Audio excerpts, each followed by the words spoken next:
Now, I just want to say a massive shout out. I want to give a mention to my friend Gary on here, Smithy FC17. I just want to ask for a mention, which I don't mind, you know. Thank you for your lovely comment. Thanks for commenting. Thank you, and thanks for just watching my channel. And you know, it's always nice to hear from you. It is. Yeah. And I also want to say a massive thank you to Kathy Wood, who's recently just subscribed to my channel. Welcome aboard. Thank you ever so much for subscribing to my channel. I want you to know how much it really does mean to me, how people subscribing. So thank you ever so much, you know. Hoping that you are going to enjoy my videos, my hauls and everything else I do on here. So yeah, thank you ever so much, Kathy, for subscribing to my channel. It does truly mean a lot. Thank you.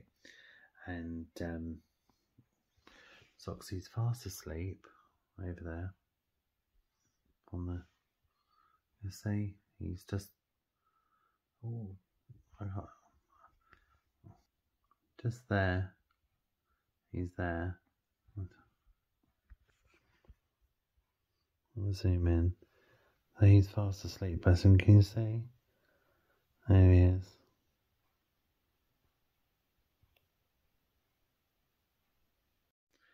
Right, so let's give you a little update of what's been happening. I finally had a rent card sent out to me. Yeah, Orbit have eventually sent a rent card to me. I asked them ages ago. So as you know, Arthur's tenancy run out on the 29th of April, and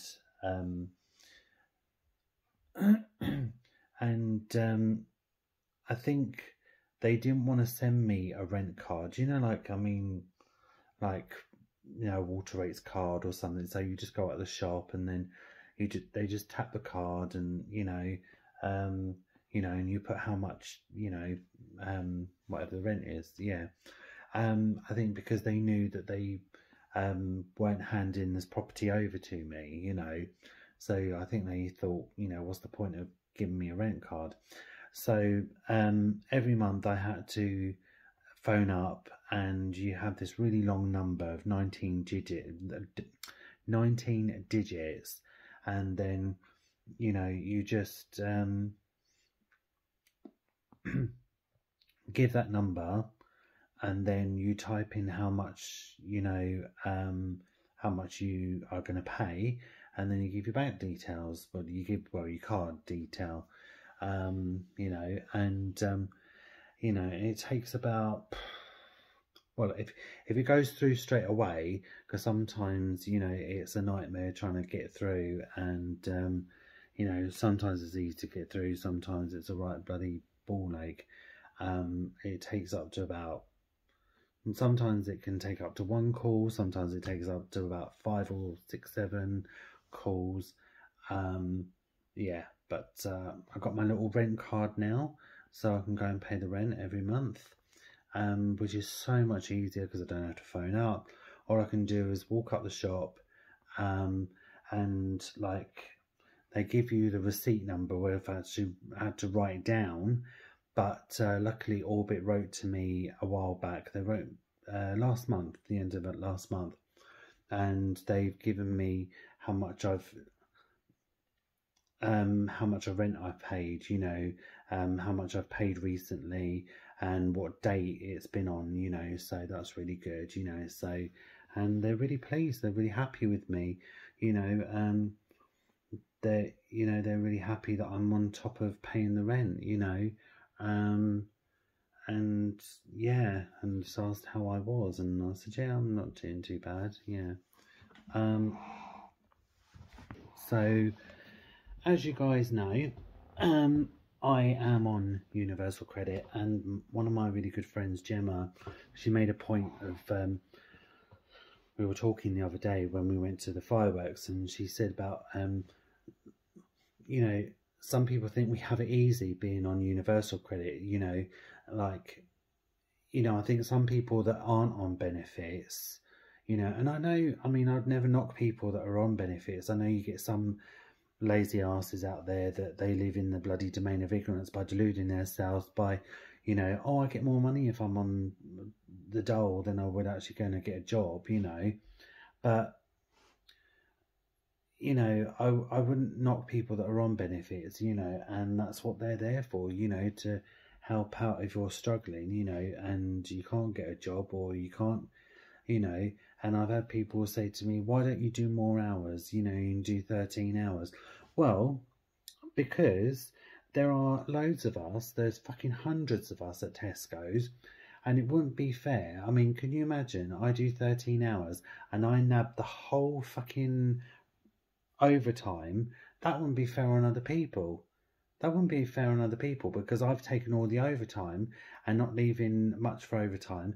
The same with the management as well, who give us overtime or they schedule us in because some of us are on different contracts. You know, they brought a new contract in, you know, a couple of years ago.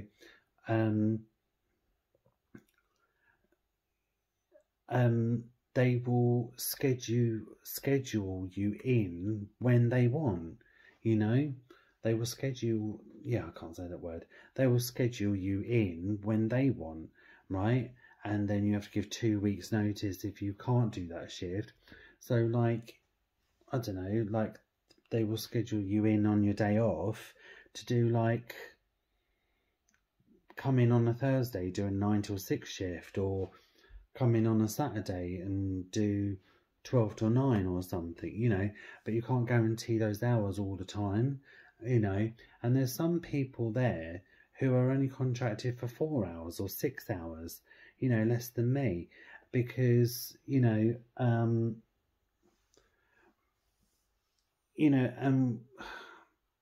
it's all right, people having a go at me saying, oh, why don't you get more hours? Why don't you get, you know, because you can't always, there's hundreds of us and they have to spread the hours out over to everybody, you know. You can't always guarantee those hours. One week, you know, if they schedule you in or you get overtime, sometimes you'll be doing just your normal 4 hours or 6 hours. Sometimes you'll be doing 16 hours. Sometimes you'll be doing 30 hours or you'll be doing 40 hours. So it's not always there. So it's not always easy, you know. And, you know, and there's so many of us that they have to spread, they have to be seen to be fair, and we have to, you know, yeah. And, you know, and people want to knock me for being on universal credit, then, well, go ahead, because at the end of the day, you know, I'm not doing anything bad, you know, and it's not like it's just handed to on a plate to you, you know. You have to agree to all these terms and conditions. You have to read the journals. You have to upload things. You have to, you know, you have to take phone calls. You know, that does send your anxiety through the bloody roof sometimes, you know. Like, you've got to take phone calls. You have to stay in. You know, you have to have face-to-face appointments and that, you know. You have to agree to all their terms and conditions to get the money. They don't just say, oh, here's a couple of hundred, you know. And it's not like I'm squandering it on shit, you know. I mean, and I do treat myself, you know, and, you know, not being funny, once I've paid all the bills, once I've paid the broadband, TV licence, water rates, done the rent, done the gas and electric, got Sox's food, got my food, if I've got a bit of money left, well, I'm going to fucking treat myself. And if that means going out getting rat-arsed, fuck it, I'm going to do it. I don't have to answer to anybody. Anyway, I'm rambling on now. So I have, blah, blah, blah, hang on, right, let me think. What's the word? Right, I'm back. I applied for work capability, okay? So I had to have an assessment, which was on Wednesday just gone, and they just assess you. It was like having counselling, and the lady was really lovely, and my friend Carol was here to sort of help me, you know, and I had to really kind of delve in my past, and just say, and I haven't really been open about my past. I mean, yeah, I was bullied at school, and I was, you know, I had bullying all around. You know, I was bullied by my stepdad, I was bullied by the kids in my street, I was bullied by the kids at school, I was bullied by the teachers and the headmasters. So I had nowhere to go, you know. It was a vicious circle, you know, and I had really learning difficulties. I couldn't learn about money all the time. And it wasn't until I went to college when I was 21 that I picked it up and I learned, you know. And people bullied me because there was things that they knew that I didn't. And I'm going to open up on here. You know, I mean, near the end, it wasn't until after my mum passed away in 2021 that me and my stepdad got a little bit closer. You know, I think we appreciated the need of each other, you know, and you know what his stepfamily did to me. Hello, Soxy, you waking up? He's waking up. Yeah, yeah, darling. Yeah. And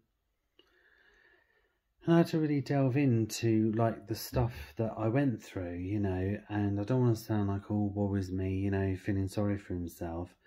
But I remember when I was little and my mum like put me to bed, and my stepdad Arthur would be pottering around down here, and I'd be like, well, why is he still down there? Because, you know, I was in bed, I was tucked up, asleep, and mum would be in bed, and he was waiting for mum to go to bed, and then he would creep upstairs, and then he would creep into my room, and he would just like lean over me and get right into my face and go fucking sleep now, you know. There was the War of the Worlds music, War of the World, and he used to put it up really full blast. I don't know if any of you have seen the film Sleeping with the Enemy, when he abused her mentally and physically, and he used to play that loud music. That's what my stepdad did to me, and I was cowering in the corner. I was so frightened, you know. You know, I mean, I know I'm not painting a very good picture of him.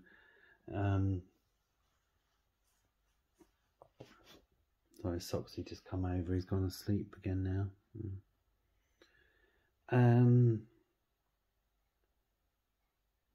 You know, he wasn't a really good father to his 3 sons, and he used to like cheat on his first wife and that, you know, and he was just, yeah, he was really bad to me when I was a kid. I mean, at 9 years old, you know, like, because I made myself a sandwich and I, you know, left the butter knife on the, you know, on the side, and I was like, I'll wash it up once I've washed the plate up, once I finish my sandwich. And this was 2 days after my real dad had died, and before I knew it, had his hand round my throat and I was being fucking strangled with my face pushed up against the window, screaming for him to get off me. And then again, 16, that was quite a hard time for me when I was 16. So the reason why I'm telling you is because this is all what I had to go over. Why I'm so fucked up in my brain, basically. And because it happened years ago, I kind of pushed it like out of my head, and I'd be like, no, I'm alright, I'm fine. It's, you know. I remember waking up and I was in pain and I couldn't walk properly, sliding off the bed. It got to the point where my mum had to bring my dinner up, and I thought, you know, I didn't know how to tell them. I found a lump in my left testicle, and I was being tested for cancer, and we had a history of cancer. My mum had it, my granddad died of it when I was 4, and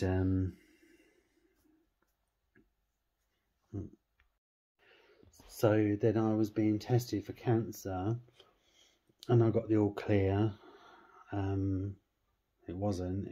Luckily it turned out to be a cyst, but I thought, just, I don't know, having it, yeah. And I'd only just like lost my nan, and it's actually my nan's birthday today, my nan Mary, and happy birthday, Nan. She passed away, and me and my mum were with her when she passed away, and I was holding her so she wouldn't fall out of bed, you know, and she was basically dying in my arms. And I just, when the doctor came back, the call out doctor, I just ran out, and then the doctor told me that, you know, she passed away. And then within a week I was back to work, back to school, sorry. I was back to school, and I was having the shit beaten out of me. Yeah, being bullied. And then I had the crap beaten out of me by my stepdad, because I was working as doing work experience, and I was working as a hairdresser's, and they decided to cut my hair for free and style it how they wanted. So when I got home, I decided to style it how I wanted, and then my stepdad just bursts into the bathroom and says, "Why don't you leave fucking things alone? You can't leave anything alone." You know, and he's calling me all the names under the sun, calling me an effing queer, dirty little gay, you know. And then I was just like, "Leave me alone," and then I run away. And then before I knew it, he was rushing upstairs behind me. I put the cupboard in front of the door to try and keep the door shut, and he just bashed the door open. And then before I knew it, he was like holding me down. He had his knee in my back, and he was punching me in my head, and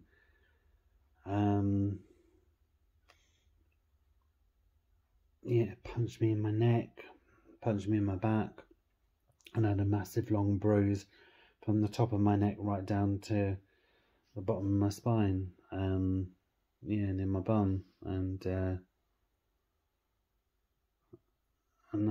was all going on, you know. That was when I was like being tested for cancer. I lost my nan, being beaten up at school, beaten by my stepdad, and that, you know, and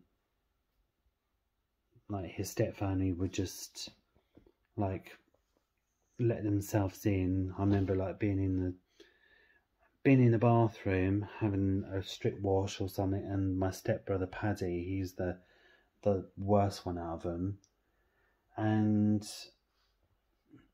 bang bang bang on the door, "Get your fucking ass out here now," and all this. And then they would all be round here, my step aunties and that, you know, going on about Arthur's bills and stuff, you know. And they just got enjoyment about, you know, of humiliating me. And now I'd be standing there dripping wet. I'd be like, "Can't this wait?" you know. And just bullying me into things, you know, and just playing, you know, on my vulnerability and that. It was just, and then I would act out arguments when people that bullied me at school or in my workplaces, I would act it out. I would be like, you know, arguing, "Don't be talking to me like that, how dare you," you know. And that's when I started hearing voices in my head, you know. You know, I'd be starting, you know, hearing things like, you know, go and kill yourself or something, burn the house down, or, you know, yeah, I didn't realise how much shit I, you know, put up with in my life. And 16 years ago, I was in this gay club with my sister and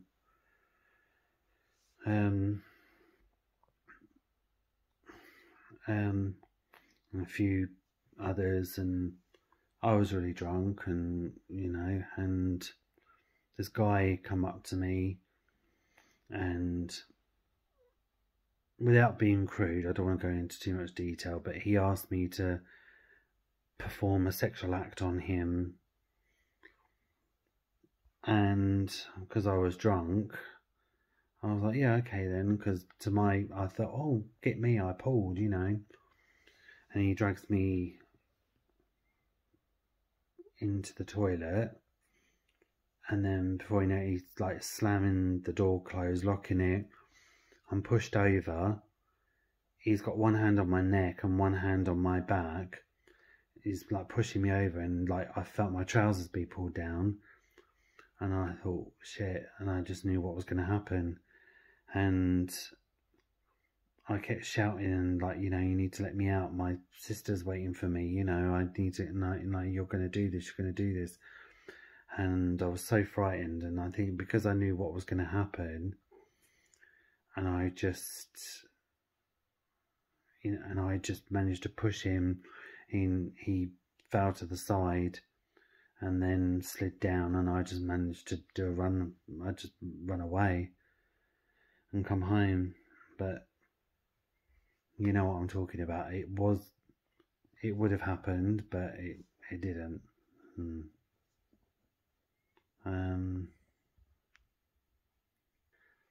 And I remember, like, I was 20 and I got my first job at Sense, and they were always bullying me. They were really, like, they banned me from using the till because it was a mother and daughter. They were manager and assistant manager, and they banned me from using the till. They were accusing me of stealing £2 every week, but it turned out that they were fiddling the books and they were taking money for themselves when the money should have been going to charity, when it wasn't. Well, some of it was. And just, I thought I was going mad, you know. Excuse me. And after I left, I still imagined them here in my house, and I was taking my mum around, and I said, look, they're there. I can see them, I can feel them, you know, they're there. And Mum was like, there's no one there, Martin, honestly, it's all in your head, you know, it's, you know, and it was frightening her.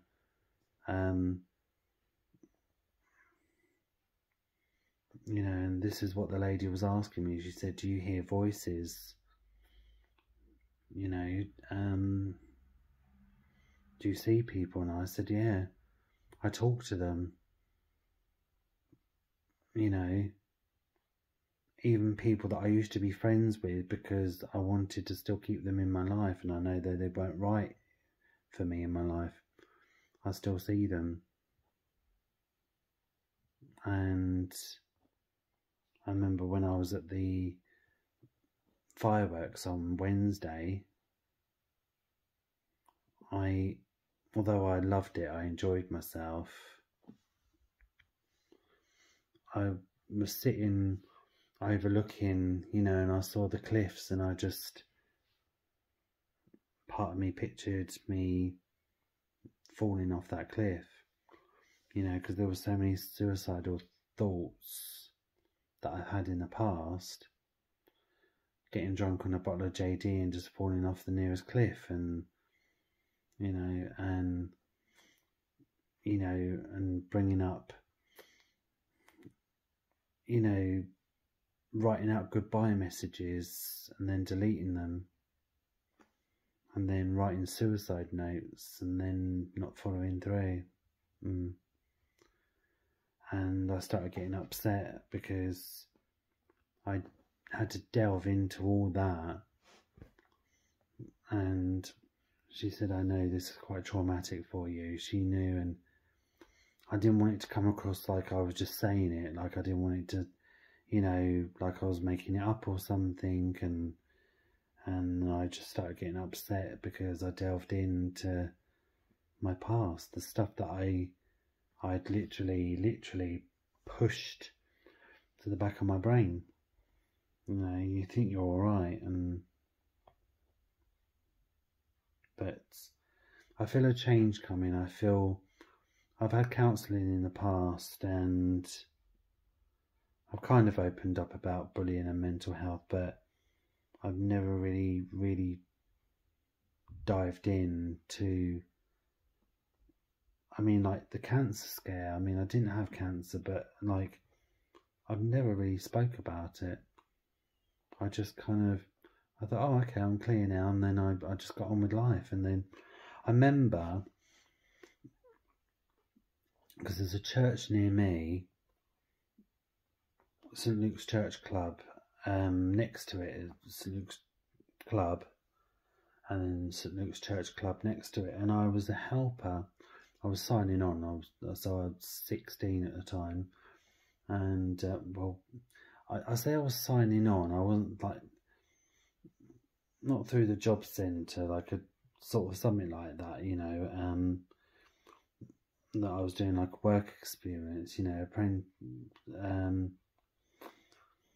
and I was like, I was making, like, with all the, like, the elderly people, and making teas and coffee, doing their hair and doing their shopping, and I loved it, absolutely loved it. And we were doing drawings and stuff, and then that's when I said, I'm not giving up permanently. I'm gonna come back, but I'm just finding it really hard. I'm struggling to walk because I'm in a lot of pain, and I'm having tests for cancer, and you know, and I said, but I am coming back. Kept in touch with the job centre, and you know, and the job and that, and you know, and I was having tests, going to hospital. They were putting jelly all over my belly and all down my legs and everything, all over my private parts, and I was having scans and that. And I remember my stepdad did come with me. He took me to my appointment, so we did have good times, believe it or not. And I remember when I got the all clear and I wasn't in any pain anymore, I walked all the way down there and I said, look, I'm willing to come back. And they're like, oh, well, we've replaced you. We didn't think you were coming back. And I said, yeah, I was willing to come back. And they're like, oh, there's no job for you here now. And they replaced me with 2 other young lads, same age as me, 16. And I just walked out, and I was just like, I couldn't believe it. I was like, cheers, thanks a lot. I was like, oh, okay. They said, you can stay if you want to, like, you know, for the rest of the day. I was like, nah, I'm alright, I'm going home. I just walked out. Didn't even say bye to anyone. Yeah.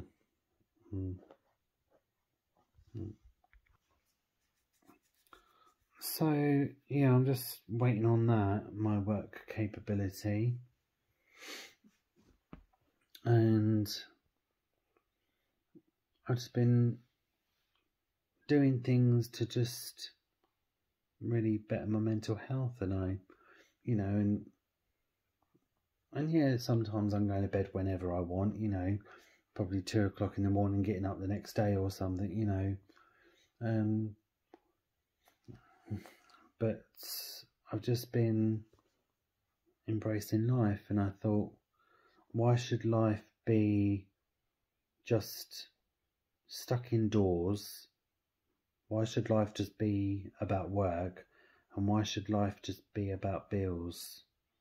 I'm still gonna be sensible and pay my bills, but at the same time I'm going to live my life because I deserve it.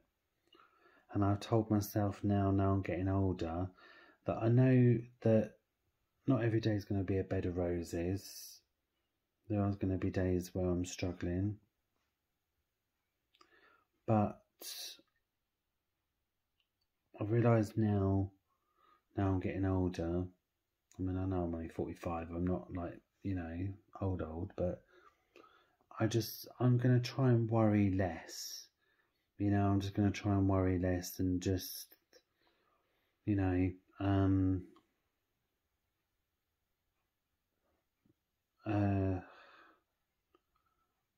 I just feel like there's no point regretting anything, because you can't undo the things that are done.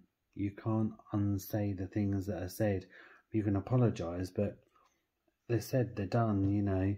There's no point regretting things, you know. And I think you should, and I know it's hard to forgive. It really is hard to forgive. It is.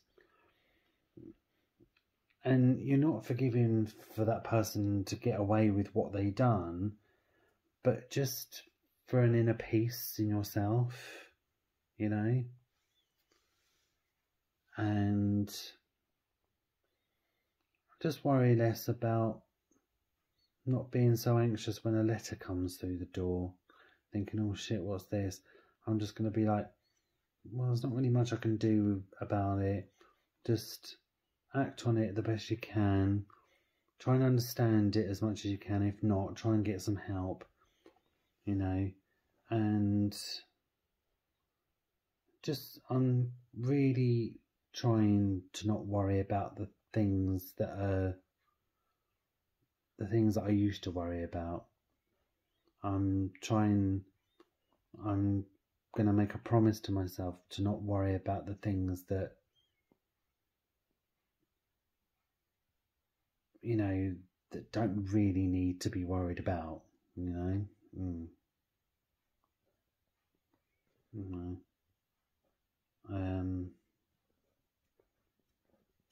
So yeah, so I thought I'd come on here and open up about, you know, yeah.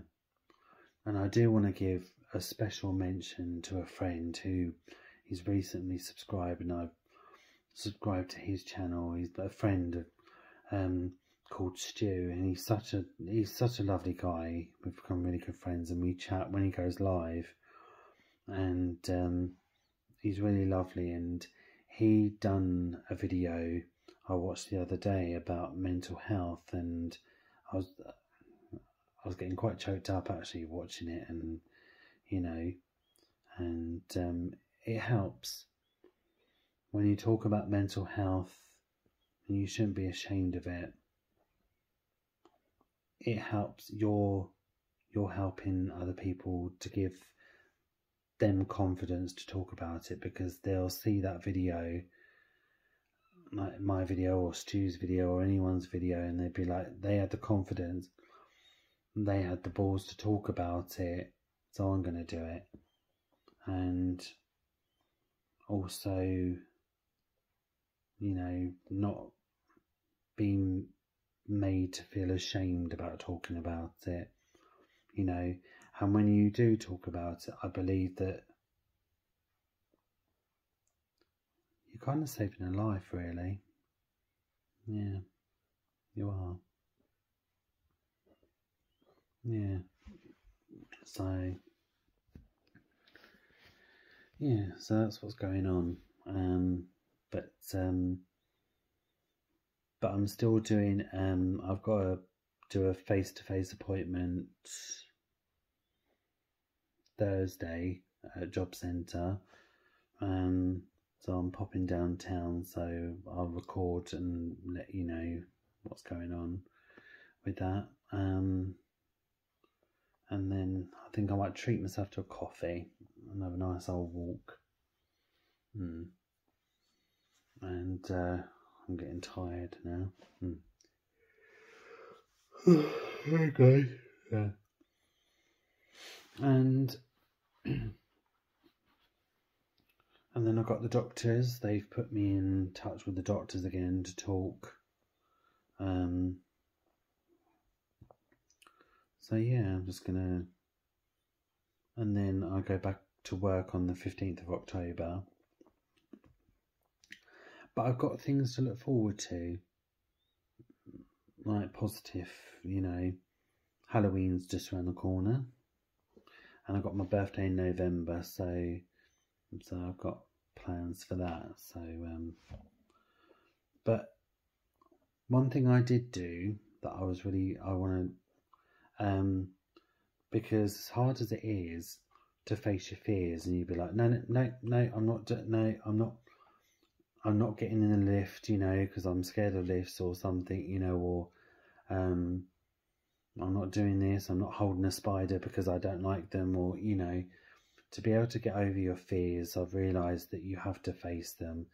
And when you're facing them, you can't be like, no, I'm switching off, I'm not feeling it, you know, and you have to, you know, and I went 10 steps further to what a counsellor would do, and I'm not knocking counsellors, but that music that my stepdad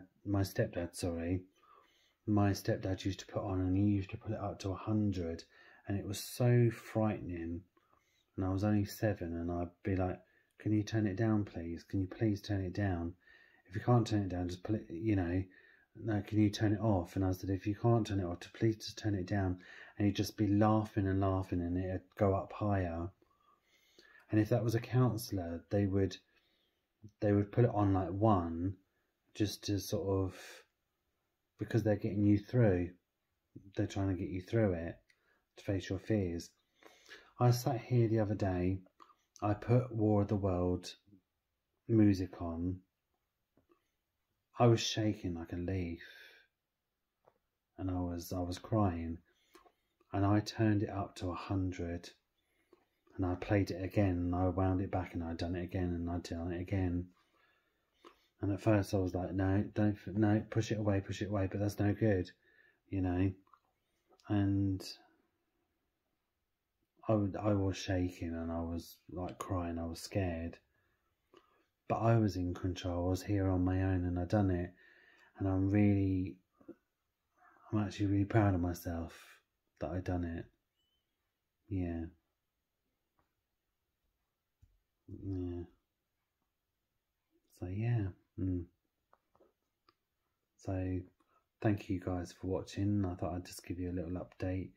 You know what's happening, and I am in the middle of editing a video. You know, my nights out and my fireworks night out and stuff and what have you. So yeah, that's to come soon. Few memories of like me and my mum, like bit out and that, you know, and that, yeah. So I'm just getting tired. I need my bed. Yeah. But I just want to say a massive, huge thank you for everyone listening. And I just want to say thank you for all your kind messages, you know, the love that you give towards me and Soxy, and the love and support that you give towards my channel. And it's so warming, it means a lot, you know, and it does help coming on here talking to you. So a true massive thank you so much, and take care, and I will see you in the next video, guys, which I'll be uploading in the week. So I'll see you soon. Thank you for listening. See you later.